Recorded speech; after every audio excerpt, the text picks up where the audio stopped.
Hey everyone, welcome back. This is the first NetSeminar of 2015. I'd like to introduce Francis Turner. He's the VP of Research and Security at ThreatSTOP. He got a BA in Cambridge for computer science, and he's worked at various other tech companies such as Nortel, which is a Canadian telecom company, a small biotech startup, even technology consulting. He's done everything. But today he's going to talk about security from a criminal standpoint. Yeah. Okay, thank you. So yeah, that's pretty much it. I mean, Nortel's kind of famous for going fast spectacularly, and was how I once was a millionaire, and then a few days later I wasn't a millionaire. And I'll give you one little clue here. Sometimes it's worth paying the taxes on the money, really, because that means you've actually got some money. Anyway, yeah. So I'm going to talk about cybercrime as a business. The way, if you are a criminal, how you can use the internet and everything else to make money. In other words, cloud services, because clouds are great, and criminals love them.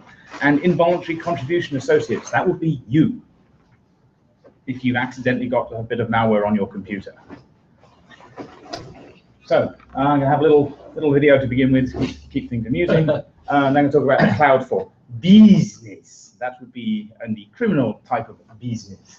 I'll explain a little bit about how it works when you become an involuntary contribution associate, the life cycle of your computer in that process. I'm going to talk a little bit about how there's been a little arms race between the attackers and the defenders. People have got a little bit smarter about stopping things, and so the attackers have got a bit smarter too, which is kind of interesting. And then I'm going to talk a little bit more about other things we might be able to do to fix it, and then another final little video to see if you're still awake. Let's see.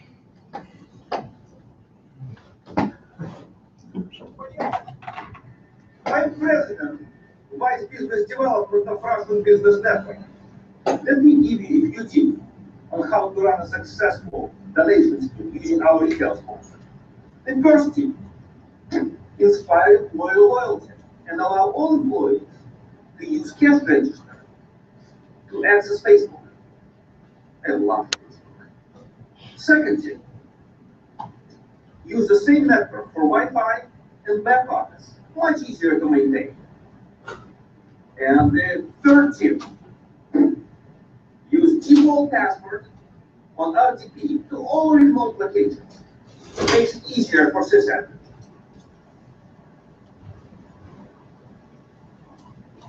Sadly, that third tip is remarkably common, as anyone who's gone and visited Trojan will find out. There are an awful lot of people who have default passwords on pretty much everything. So, just a quick, oops, yeah, that again. Yeah, so a little bit about the cloud. I mean, we all know this. The cloud is a great thing for business, for the internet. It gives you location independence. You've got APIs and stuff, so one computer can talk to another computer. You don't have to have people entering stuff in manually and typing mistakes and things like that. It's scalable, it's flexible. You need more servers, you just go to Amazon and get another 20 CPU instances and you're good. It's all wonderful. And as a result, business people of all sorts are moving to the cloud because they're more efficient, they cost less, and all the bits of the business you don't want to do anything with, you can outsource to somebody else. So it's really simple. The important thing to remember is that criminals are in it for the money too. And so everything that applies to a regular business about the cloud also applies to the criminal business. Let me explain this a bit. So here's your typical e-commerce business, myshop.biz. You've got, let's see, what you've got over here. You've got referrals over here. You've got credit checking. You've got Salesforce for your CRM. You've got Amazon Web Services to host it all. You talk to employees via Skype. You sell useless stuff on eBay. You get the credit card details verified by Visa. You Shopify for your shopping carts, all this kind of thing. I mean, all these little services, you don't have to do any of this. You just get the APIs and whatever it is from all these various parts, and you just do the bit you want to do, which is run myshop.biz and make money selling widgets or whatever it is you're selling. Well, let's think about mycrime.biz. Almost every one of these has got an alternate in the crime world. So instead of using Shopify, we use Bitcoin, or some other thing, but Bitcoin's a fairly good one. We have places like rescator.com, which will sell you credit details and credit card details and things like that for a small fee. And they will also give you, if you're a criminal, a way to get some sort of reputation on the other criminals, so you can be sure that the Bitcoins actually come from somebody that you can kind of trust. There's a place called Evolution where people, where malware authors sell their exploits to other malware authors and things like that. There's a little marketplace. They don't use Skype because they think probably correctly that the US government is listening on Skype, so they use various IRC3 nodes and stuff like that to communicate encryptedly, but it's pretty much the same as Skype. They host it in their sites in places they've taken over. Sometimes it is Amazon, in fact, but it also can be bulletproof hosting in places like Ukraine, China, Russia, good, reliable locations.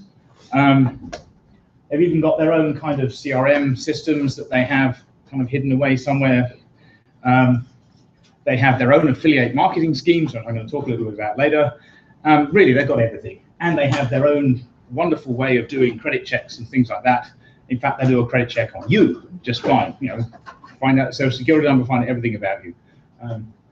So everything that you wanted to do for your crime is available on the internet in a cloud location. It's all nice. They've all APIs. They need more. It's all very, very simple. It works just exactly the same way as it does for a legal business. In fact, the only benefit really is I think you don't pay any taxes on it. Anyway, so that's the sort of background of it.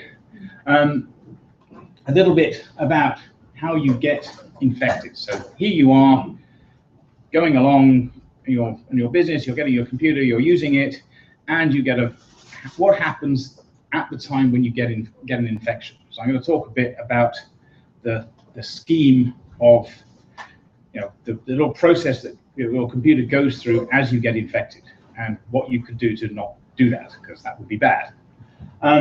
So the first thing is somebody, some person on the internet comes up with a new exploit or something like that that they'd like to pass out.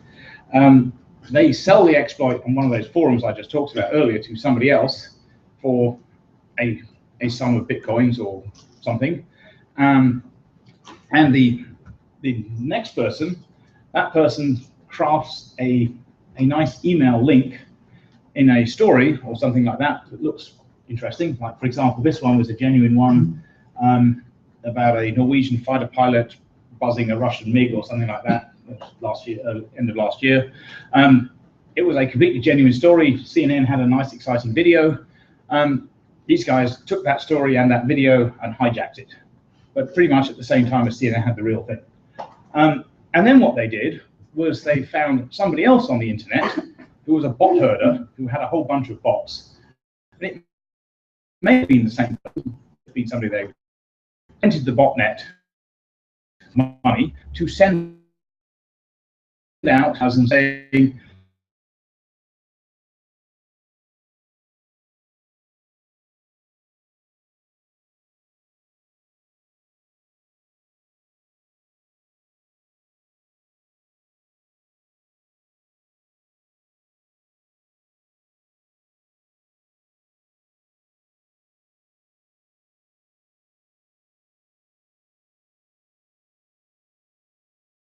to find out what it is. And that, of course, is where it all went horribly wrong. Because you'll notice, if you really looked at the link, it wasn't a CNN link at all. It was mulhock.com or something like that. Nothing to do with CNN at all. You might actually pay attention to this. You might see that email, that domain somewhere later in the presentation. Anyway, oh, and by the way, please don't actually go there.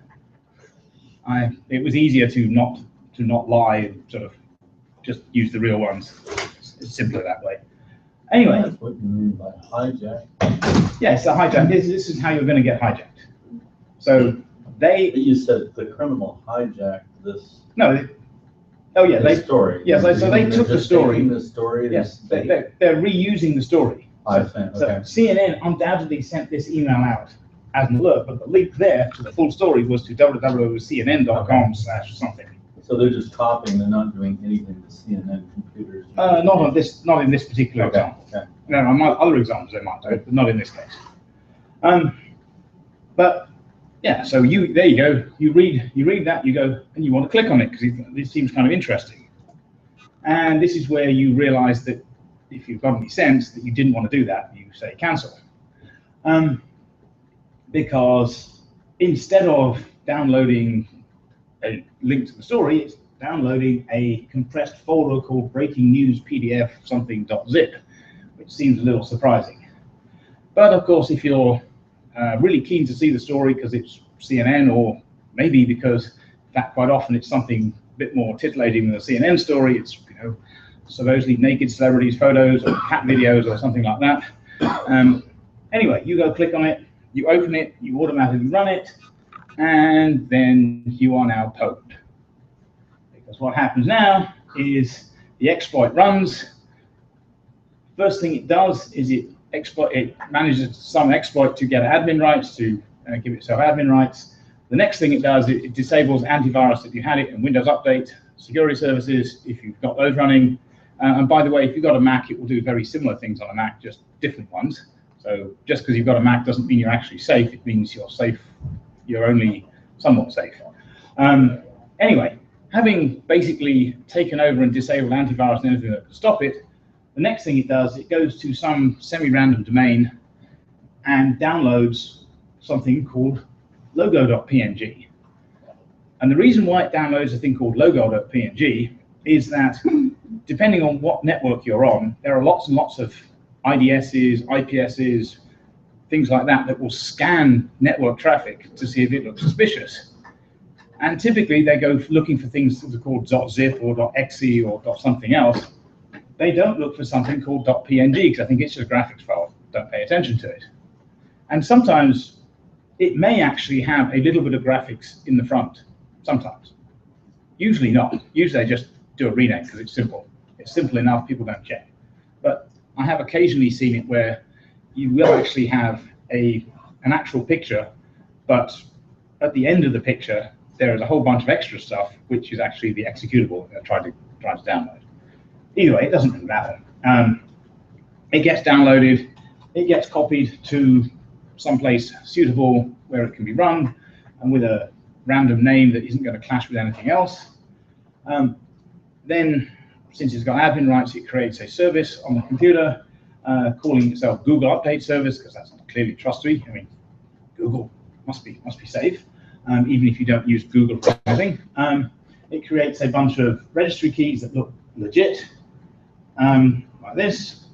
And now, every time you reboot, every time you run the Google Update Service is going to run as part of your service all the time. And the Google Update Service is, of course, the bot. And then finally, having installed the service, the exploit is now done. And then the next thing it does is it just goes and runs for the very first time this new bot, this new Trojan. And what does the Trojan do? Well, he's now got infected, but he doesn't know what to do. So the first thing the Trojan does is it calls home. It says, "Hi, I'm here, I'm a new computer, what should I do?" It will usually send some, and it's going to go to some domain like this, which is semi-random. It may in fact try a whole bunch of domains, and only one of them will actually work. The others will be just there to confuse things or something like that. It's actually one of the really good ways to detect if you've got a bot on your network is seeing what domain records are looked up and fail. If you see one computer making 200 or 300 attempted resolutions to strange domains, none of which work, that computer's almost certainly got a bot on it. It's a fairly simple way to determine that you've got an infection. Anyway, it goes to this one works, it sends some basic config information, and then it is given by default a set of stuff to download. the classic thing it's going to do is download a Zeus bot and with a keylogger, and the things it's going to replace your web browser when you try to log in to do internet banking. It could do other things too, but that's the classic thing it's going to do. And it might ask for other instructions, because, for example, if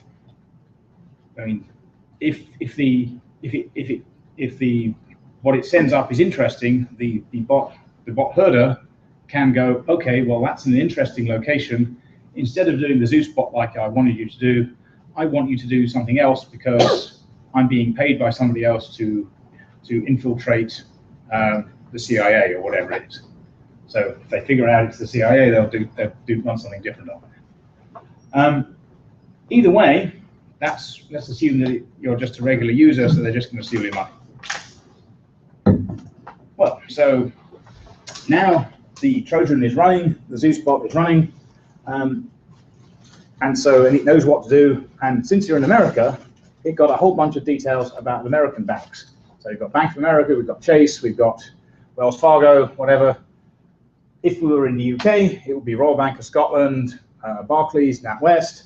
If it was in France, it would be BNP, or etc. So depending on where you are, and of course it knows that location because when it did that call home, the source IP address is where it is, and MaxMind will sell anybody the geolocation data, and that includes the criminals, so they know what country it's from too. In fact, it's free, so dead simple. Anyway, what it does is when the user, the sucker, goes to log into his bank, it does some capturing of the data. So, for example, what it will do is it will see that you're logging in with your social security number and some password, and it captured that detail using the keylogger, sends that to its call home location, and then pops up a nice window here saying, oh, we need some more details from you, as a security measure or something like that.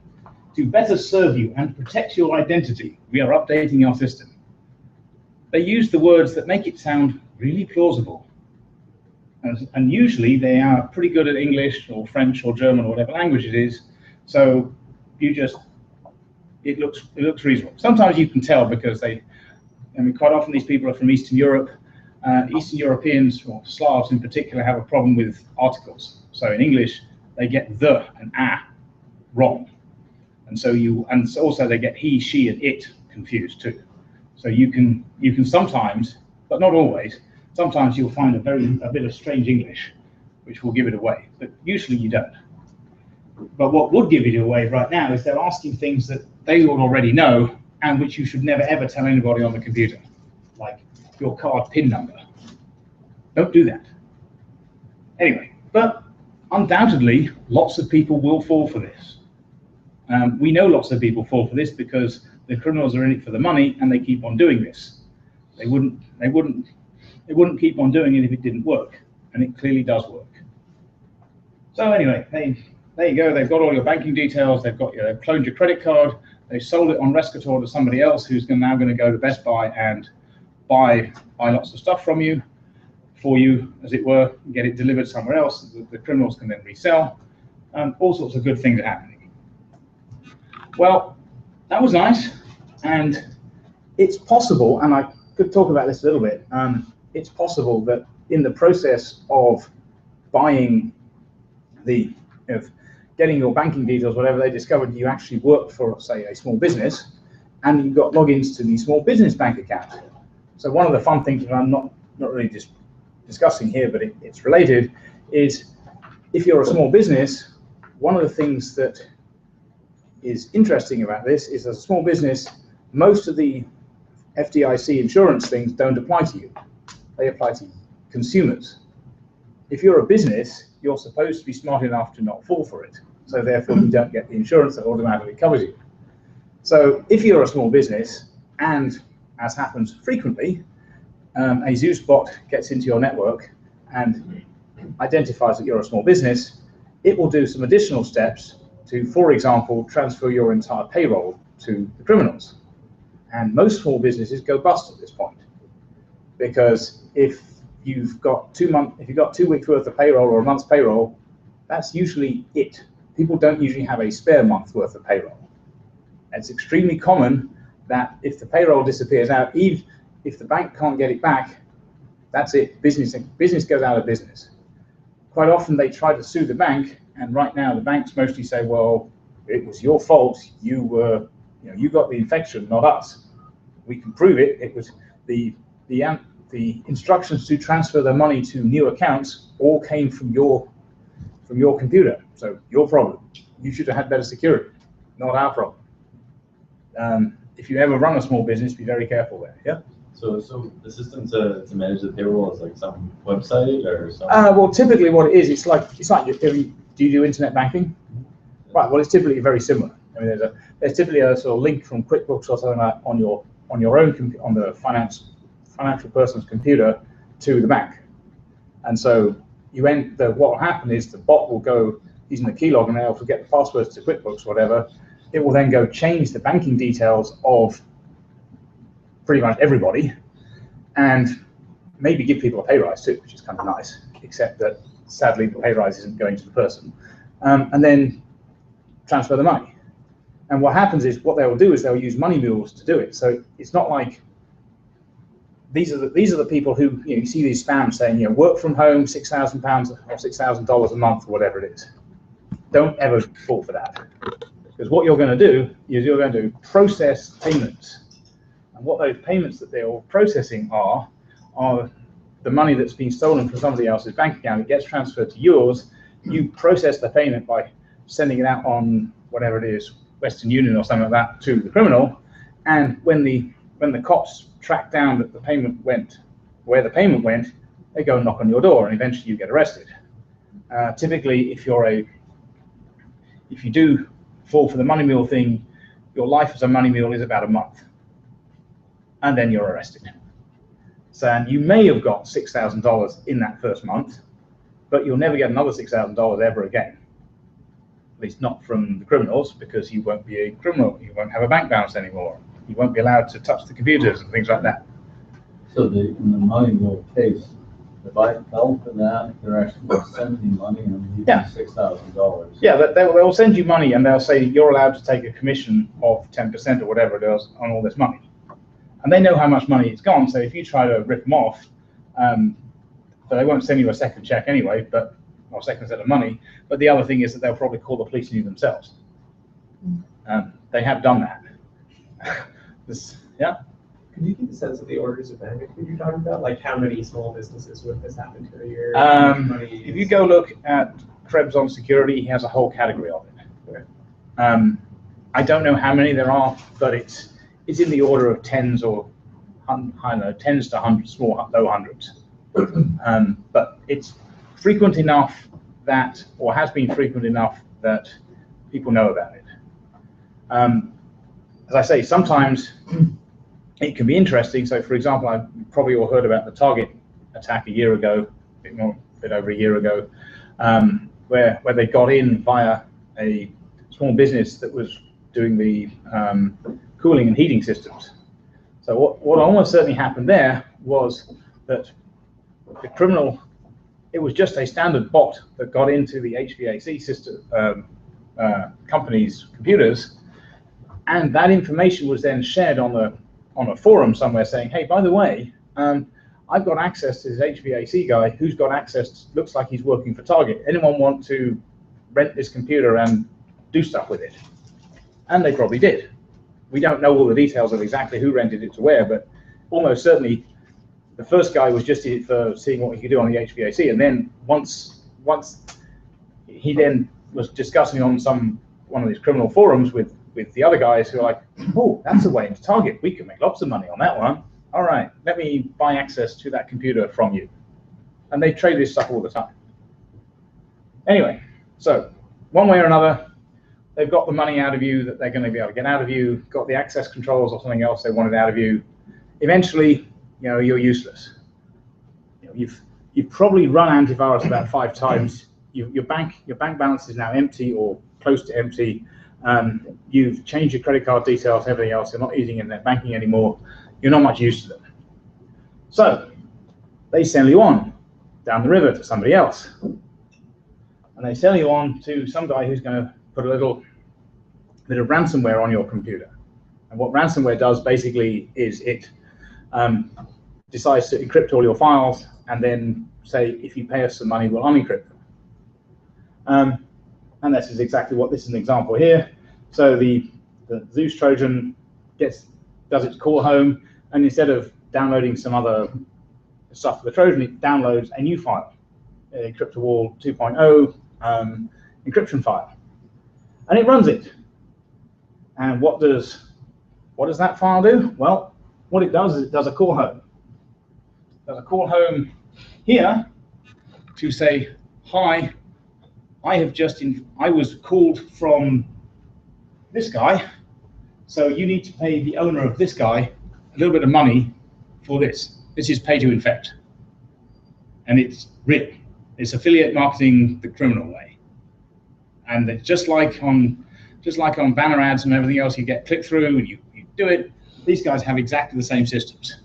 So they will know that, this guy gives me really good, this guy guarantees, 100 or 1,000 or 2,000 a month of pay to infect. So they'll pay him more or whatever, and somebody else only gets a few, doesn't get as many, they don't pay him as much. Anyway, it does all that, does its call home, and then it goes somewhere else to get an RSA key. And the RSA key is so that it can encrypt your files with a custom key that nobody else has. So it gets the public key from this location, and by the way, you might notice that address coincidentally looks very, very similar to the initial exploit address. And that's probably not an accident, because a lot of these criminals kind of work in loops and they reuse infrastructure and things like that. And they almost certainly reused some things there. Anyway, it's got the public RSA key. It goes, finds all your pictures, all your documents, anything else that it thinks is interesting, encrypts them all, and you get a little message. I love this message. What happened to your files? All of your files were protected. Isn't that nice? They were protected by strong encryption with RSA 2048 using Encryptowall 2.0. It's us. You want to know more about RSA 2.0? You go look over here. They give you a Wikipedia link, just in case you're not quite sure what RSA is. What does it mean? Oh, well, it means you won't be able to work on your files anymore. But with our help, because we're such nice people, you can get it back. How did this happen? Especially for you. I love that. Especially for you. On our server, a secret key pair was generated, and we encrypted your files with the public version, and we can decrypt it with the private version. So what do? Well, you have to pay us, and then we'll give you the key. And these are the instructions how to do it. And then it gives you, just in case you can't click on this link, it says, okay, you can go to this Tor link, and then actually enter the personal code there. And it's just great. And if you do go to that site, you get a thing like this. So it's got your key in there, but the other thing they want is they have a captcha in there, which I find kind of amusing. The criminals use just the same captcha as everybody else. And they use it for the exact same reason, which is they don't want malware researchers or people like that basically wasting their time by pretending to fill in the form. And malware research, like everybody else, try to use computers to do all the hard work. So just the way the criminals use other people to break captchas, they have a captcha there so the good guys can't also get in and waste their time with something else. Anyway, you enter the captcha, go on to the next page, and it tells you this is what you have to do, and you've got a deadline. And if you go past the deadline, the amount doubles. So better get a move on. And typically somewhere, there we go. Yes, it tells you how long you've got until the deadline expires. And it's 4 days or thereabouts. It's plenty of time. I mean, even in 4 days, they give you lots of instructions on how to do it, whatever else. It's pretty nice. They also tell you, oh, by the way, yes, you're running Windows 7, so we know it's you. Just so as you know. And this bit I love. You can decrypt one file for free just to prove we really can. Depending on the version of CryptoWall, CryptoLocker, whatever, sometimes you can choose which file.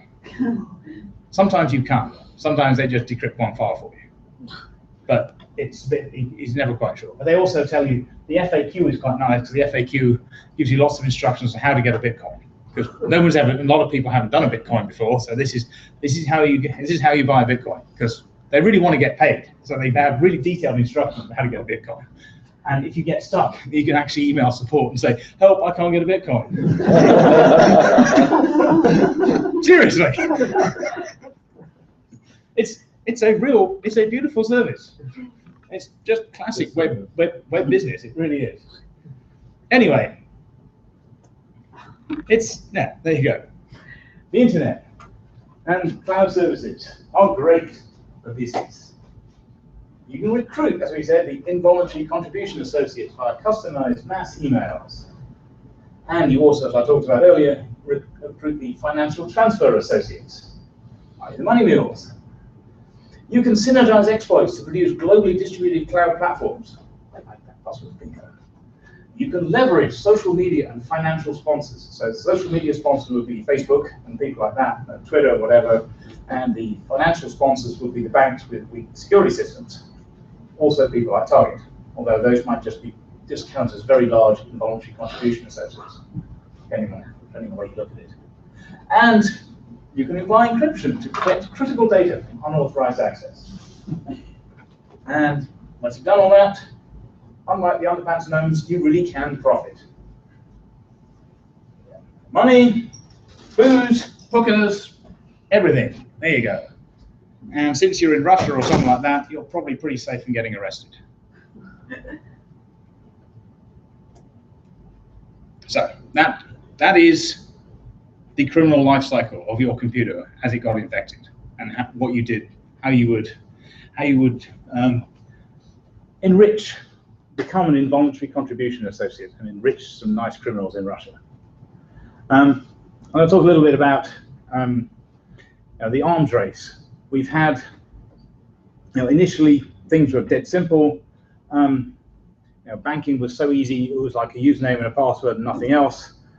Banks got a bit worried about that because it was too simple. So people have been starting to do two-factor authentication, SMS messages, all sorts of things like that.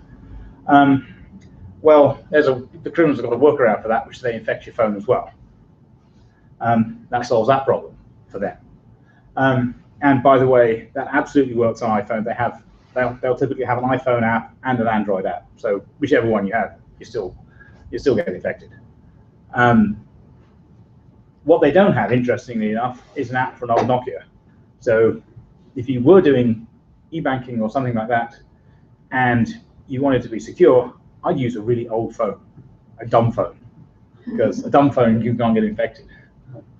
And I talked a little bit about this. You saw some of those weird domain names in the thing. I'm going to explain quite a bit about how they use DNS and peer-to-peer communication, things like that, to make the call home a little bit less obvious than it might otherwise be. Because really, everybody can go figure out if it's some IP address in Ukraine, don't talk to it. So they tend to make it a little bit more complicated. So, how do they evolve to be two-factor authentication? This is a Trojan called Eurograbber. The way it works, it is absolutely customized for European customers. In fact, it's pretty much customized for German and Italian customers. I don't think other countries in Europe do it the same way. In Europe, when you do an e-banking transfer, they send you an SMS with something called a TAN, which is a something account number, temporary account number, I think it is. And you have to then enter the TAN that you received on your phone into the website to do the transaction. So anyway, so the way this works is that they get the banking Trojan onto your computer, and when you log in, remember we had that Chase login page.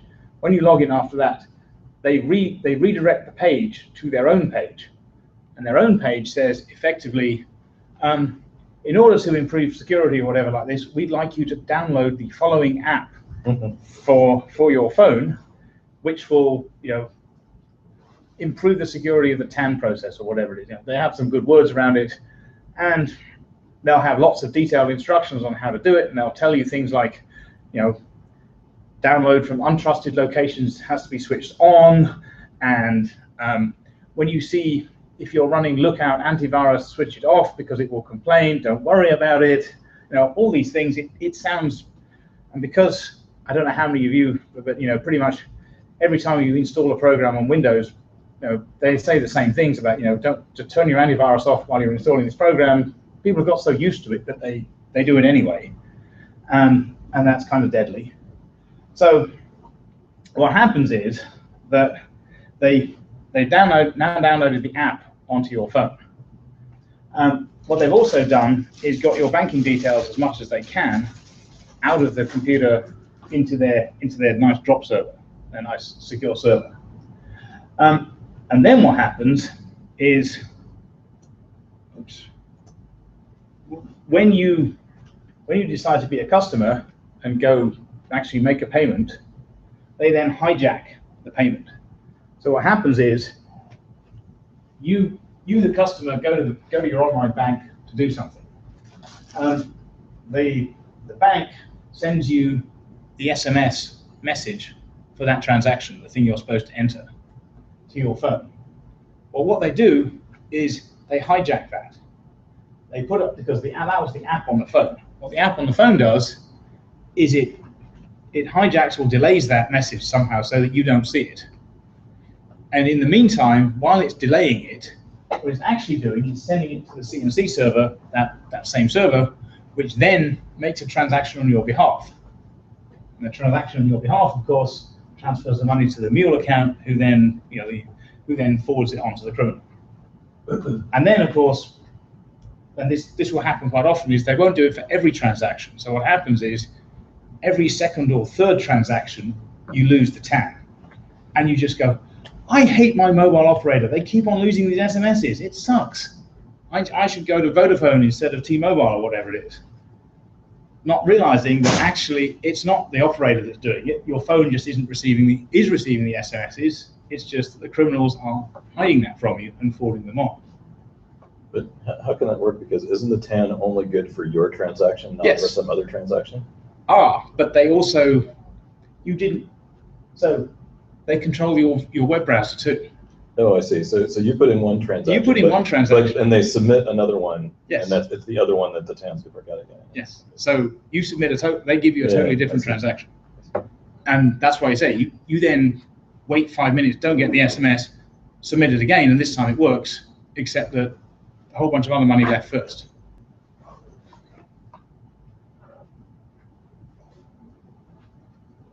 Is this the case where this app that you downloaded, are you using the app, or the app is just running back? The app, well, okay, the app is probably pretending to be running. What it does is it shows you the TAN when you get it in a nice, beautiful format. But actually, it's really what it's doing is mostly running in the background, hijacking the SMS messages. And it's great because Google will actually tell you, are you sure you want to install this app because it can use your SMS travel? How many people look at what permissions an app gets when you download it onto your phone? Okay, good, well done. Because most people don't. It's like, this is my whatever frequent flyer program from Delta. Why does it need to know my SMS number? Whatever. Okay.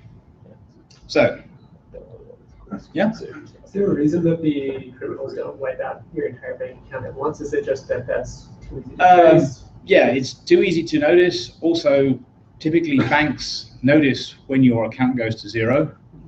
If they can get a whole bunch of transactions out of you, I mean, it's like shearing a sheep, whatever. You can shear a little bit, they'll come back and you can cut a bit more off. If you take them all at once, that's it. Killing the golden goose, etc. The criminals have figured out that for the most part. And the other thing is, people quite often don't look at their bank transactions. So if they see a $50 or €50 whatever amount, or maybe it's not even €50, it's $49.95 or something, it looks like a sort of plausible amount. for something, they'll just assume it's true, and people just don't look that closely. So you can be, and that way they can milk you for months or years before you notice. Of course, if you turn out to have $37,000 in your account, then they may change their mind and just transfer 35,000 of it to them in one fell swoop, because why not? It's quicker.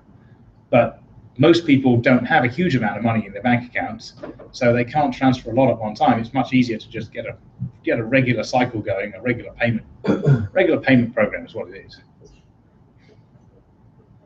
Recurring revenue. Yeah, exactly. Recurring revenue streams, precisely. Yes. Yeah. I mean, it's just exactly. You've got to think of it this way. You know, they always talk about it's harder to get a new customer than to retain a customer. Well, it's exactly the same thing here. It's much harder to infect a new computer than just keep on milking the one that's already infected.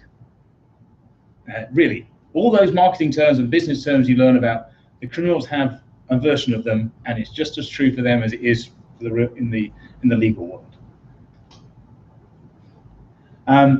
Okay, so I'm going to talk a little bit more about the call home, because that's the key part of every bit of criminal malware has to do a call home, because that's the only way that the criminal can get the stuff out. You can't.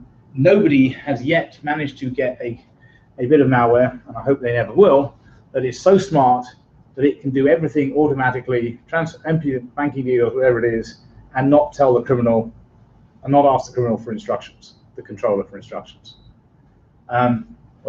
You'd think that it could have like just a number of, you know, like random account numbers, or, you know, could do the same sort of fuzzing attack, like, you know, try all these different things, and, you know, one of them works, or you know, bitcoins, I guess, is sort of another way of doing it. Well, they so far they haven't done that, and presumably there's somebody's going to come up with a way that will automate it a bit more, because the call home is a huge weakness. The call home is actually what my company ThreatSTOP tends to block. So I assume they have to call home because most computers are behind NATs, and so you can't. Criminals can't call them, right? Yeah, exactly. Well, of course, one of the things that some of them do is they use UPnP or something like that to open a channel up direct. So in that case, they don't need to call them; they just need to punch a hole in your NAT, right? Well, assuming that they can figure out. I mean, so there are plenty of viruses, by the way, that, you know, your Wi-Fi router presumably is using, you know, username admin password 1234. So they will guess that, you know, 192.168.1.1 username admin password 1234 probably gets them in. And there have been ones in Brazil particularly where, because in Brazil, I forget which ISP it was, one of the ISPs basically rolled out a really, really insecure bit of firmware for all their Wi-Fi hotspots, all the Soho routers that all their subscribers got. And so basically there's an entire botnet of home routers as a result. And one of the things they did, you may have heard of a virus, of a Trojan called DNS Changer, which is actually click fraud. That was kind of an interesting one. DNS Changer, what it did was it changed your DNS that you got on your computer. And one of the ways they did it was one of the ways that they do this is, rather than infect your computer with the DNS, what they do is they change the DHCP in the Soho router. So you're still using the DNS of the Soho router. It's just the Soho router is not giving you the correct information all the time, because it's using their DNS as opposed to the internet service provider's one, which is another really good reason to make sure that you have your own computer using, say, Google DNS or OpenDNS or something like that, because if they don't get the packets, you're probably safe. You just need to check every now and again to make sure that your computer really is still using Google or OpenDNS for that, because it should always do that.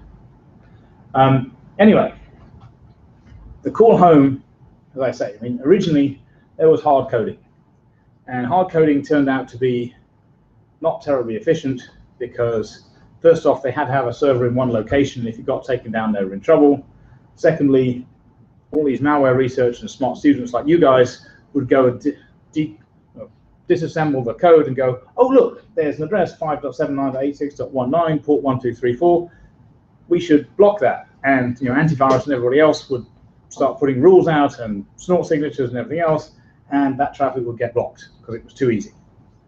So the first thing they did was they started using DNS. So instead of being 5.7 whatever it was, it would be some fairly plausible but not totally legal DNS name, like DNS.at. Now, it would be a bit strange if some English person goes there, but it's a perfectly plausible kind of place, so most of the time nobody looks at it that closely. And you'll notice they're using port 443, which is HTTPS, and which is kind of harder for people to decrypt, so that you can't see what is actually going out on port 443, usually.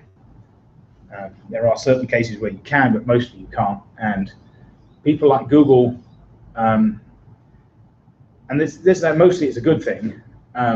You mostly don't want to have the ability that somebody else be a man in the middle for your HTTPS traffic. So Google Chrome browsers particularly are extremely good at warning you when and not letting you proceed when they detect a problem with the certificates, whatever it is, and so it could be, which is an indication someone's breaking your traffic. So this is one of the things where security that you want yourself kind of helps the bad guys too, because they also like to be secure. So is the modern equivalent then to somehow revoke, get their registrar to revoke the certificate for that domain so that the HTTPS no longer works, or it doesn't matter because it's not coming from a browser anymore? It may not actually be HTTPS, it just looks like it. Sometimes it is HTTPS, but the certificate is self-signed and you don't know what it is. Sometimes they don't even actually do the TLS negotiation at all. They just send all the traffic on port 443. It's encrypted, but not using TLS or anything else. It's got a hard-coded key somewhere. They use that. It varies. Basically, it's a nice idea to be able to revoke the certificate, but most of that doesn't work because they don't care. Sometimes it varies. They usually have multiple ways of trying to get call home. So if one of them doesn't work, they try something else. You might think that might help a little bit with the initial infection if it's an HTTPS. If somebody has to click on an HTTPS link, but then again, the person who clicked on the spam message probably is going to say, "Sure, trust this certificate." So, yeah, pretty much. Yeah. In fact, sometimes they'll have something saying, a little message saying, "You should trust the certificate. This is a sign that we are super secure. Your browser hasn't been updated yet. In fact, you're going to download a new thing, which is a new root certificate, which we can trust." Yes. Really, they do all every social engineering thing. Because security is such a mess, and people get these instructions, they just used to typing them and say yes. It happens. There's so many ways they will convince people to say yes to things you should say no to. Anyway, so you start off with a little bit of DNS and HTTPS, but that's not very good because, well, you can still figure out, you can disassemble the malware and see that yes, it is whatever it was, DNS.at, and you can have something that blocks lookups to that. So they use dynamic DNS. Quite often they use the exact same dynamic DNS services that everybody else uses. You may have heard last year about NoIP being taken down. NoIP was taken down because Microsoft thought NoIP was doing a bad job of policing the malware. Actually, NoIP were doing an awesome job of policing the malware. Microsoft didn't just tell them about this series of known bad IP addresses or known bad domains. So anyway, so you go to somewhere like browserprotect.hop2.org, seems plausible, but happens to be registered by a criminal.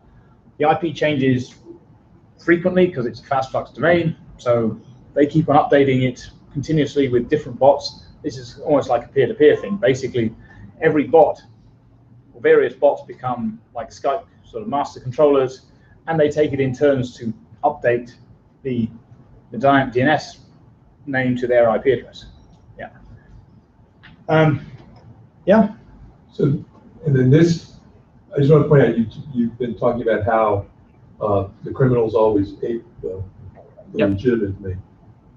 There's also the case in some respects where if you're trying to defend against the stuff, where you discover that legitimate people are doing what looks very similar to what the criminals do. Yep. For example, in this case, CDN providers like Akamai are also switching IP addresses every few seconds. Yes, no, absolutely. So it's extremely. So you can't look at a volume. It's extremely difficult to figure out if this is a malicious IP address or something that is perfectly malicious domain or a perfectly reasonable one that's just being changed on the fly all the time. you actually can eventually figure it out, but I'm going to tell you a little bit about that in a second. The other thing that they do is they run a domain generation algorithm. So instead of having a fixed domain that you could possibly figure out what it is, they say, okay, it's Tuesday or Thursday at 1 p.m. I am going to use that time plus a key and a salt, whatever else, and generate a domain.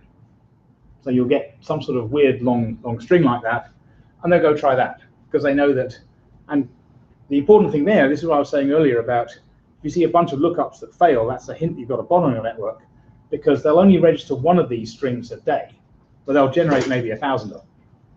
So what you'll find is that one string, 999 of them fail, one of them succeeds, then they communicate home with that one. So basically what you need when you have these things, the DGA and FastFlux, what you're doing here is you're generating these domains. You just need a temporary proxy Dropbox.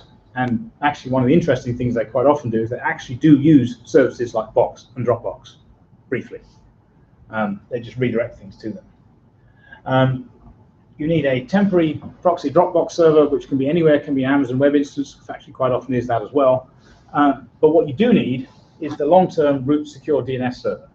So the way to attack this is to go look at the DNS server itself, figure out what that is. The DNS redirects, you can go to that, but the DNS server is a bit harder to hide. However, they try to beat that one too.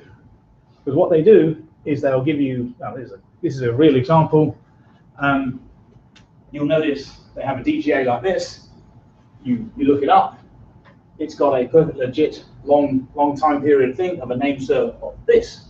So that looks good. But then you look at the NSIP, and that's 5 seconds. And yes, that is very similar to what Akamai do. But when you do the A record, that's also 5 seconds, and that's an issue. However, and this is where it becomes kind of important, is this bit, that's where you're really trying to go to, or they're trying to go to, that's the FastFlux bot.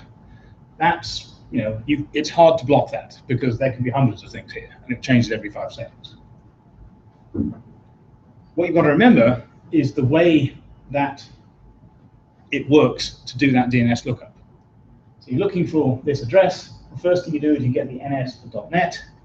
You go to the net server, you get the NS for this. You then go to the server for this, the DNS for that, to get the records for this. That's where the weakness is. It's right here. The thing is, the .NET server will not allow that domain to be a FastFlux domain. It has to be long. So you can figure out, if you can figure out what that is, you can block that, and that won't change. And you block the malware can't go on. And that NS typically is going to be in Ukraine or somewhere like that, because it's a safe place that they have control over. So that bit, you can't, they have control over it, but it's fairly easy to identify.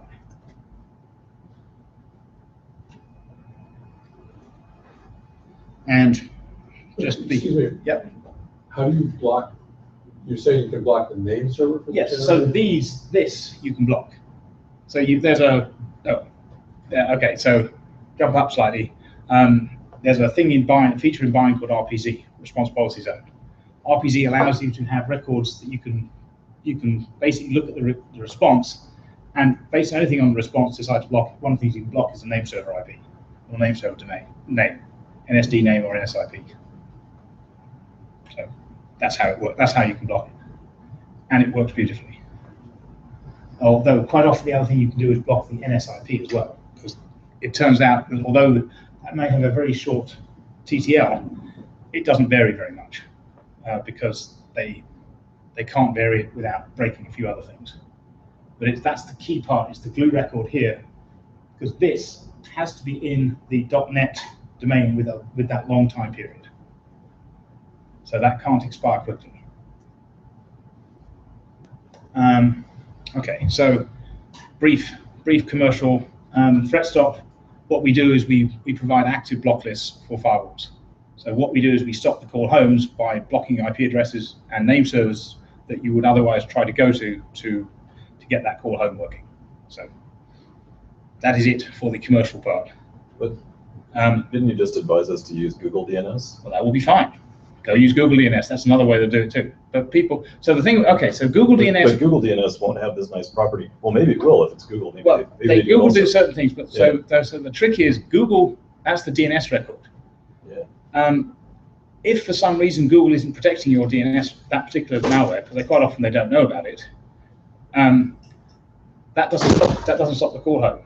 What ThreatSTOP does is actual block list on the firewall of the IP address of the command and control server itself. So whatever that name resolved to, we have that IP address in there, and we will typically block that, or the name server itself. So something in the resolution process will typically stop. So I guess I'm forgetting how recursive DNS lookups work, but if you use Microsoft, if you use say Google as your recursive name server, then ThreatSTOP is of less use for the DNS kinds of attack. That is true. However, Google will probably stop some of them, and then it will try to call home some other way, which will stop.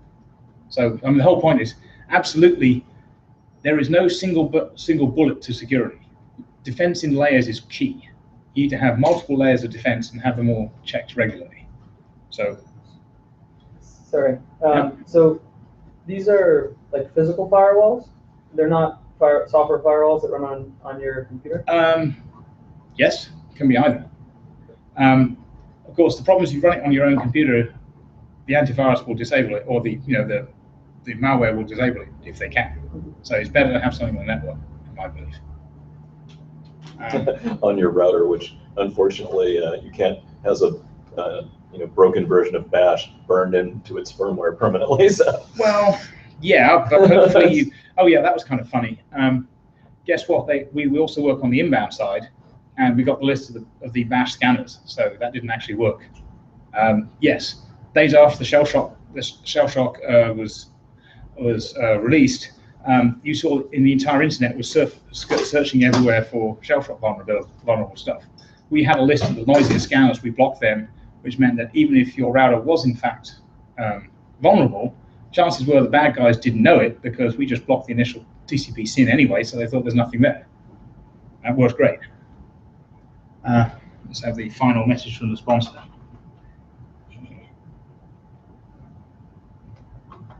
No? Oh, well, whatever. There is no final message from the sponsor. I give up.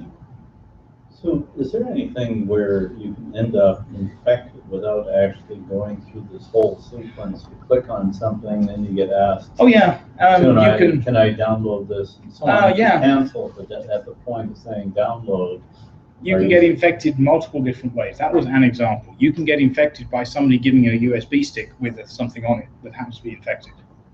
You can get infected by going to the wrong site where somebody's doing malvertising, and they have, you're going to CNN.com or whatever it is. CNN.com's got a banner ad. The banner ad is owned by the bad guys, and they inject some sort of exploit into the banner ad. Then you don't, depending on what the exploit is, you didn't have any way to say no to that.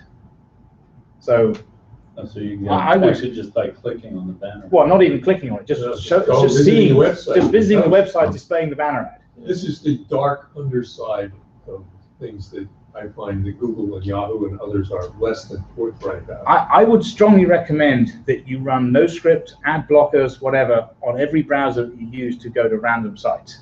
And particularly when you go to places like news sites or anything else that's popular. I really would.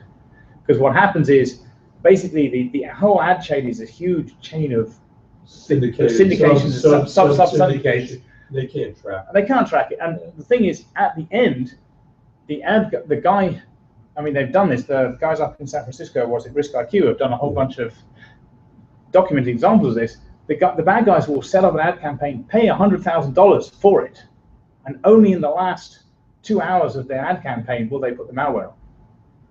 Before that, it's a perfectly legit but boring ad that nobody clicks on. But for the last 2 hours, it's an exploit. That's what they did at Yahoo some time ago, and they've done it in lots of other places. It's really common. Then there are other horrible bugs like the, like NTP bug, where someone just forges an NTP reply to you and you're dead. Oh, yeah, There's lots of like examples that, of that. And yeah, and you mentioned the bash problem. There have been 4 additional fatal problems since that Well, time. there's Ghost right in now. bash. Well, there's Ghost right now, which is kind of interesting, Yeah. the libc one. You said ThreatSTOP blocks like a list or maintains a list. How often is that list updated? Every 2 hours by default. So the interesting part, I guess, is how do you generate that list? We have lots of very clever people and friends that we know in the, who are constantly monitoring the bad guys and get that data. You have honeypots and low interaction botted computers that we watch what they do and things like that. I mean, we don't just do it ourselves. We aggregate stuff from a lot of other people too. But the security community as a whole is pretty good at figuring out what the bad guys are doing. Is there collaboration among the security community? And, Yes. With coming up with these lists of IPs, and how do you deal with false positives? That's a trade secret. But actually, I'll tell you what we do. We whitelist very carefully. We also age things out. So one of the big problems, if anyone's used spam RBLs, it's so incredibly easy to get onto an RBL list, you can't get off. Right.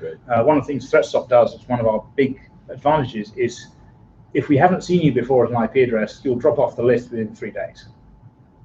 So there's a fair chance that if it's bad, it's going to be repeatedly bad. It's one of the things we discovered. It's very simple. Bad things keep on being bad at the same time. So that's one of the ways we do it is if you're bad the first time, it's 3 days. Second time, it's 7 days, and then it starts getting worse. Let's thank Francis.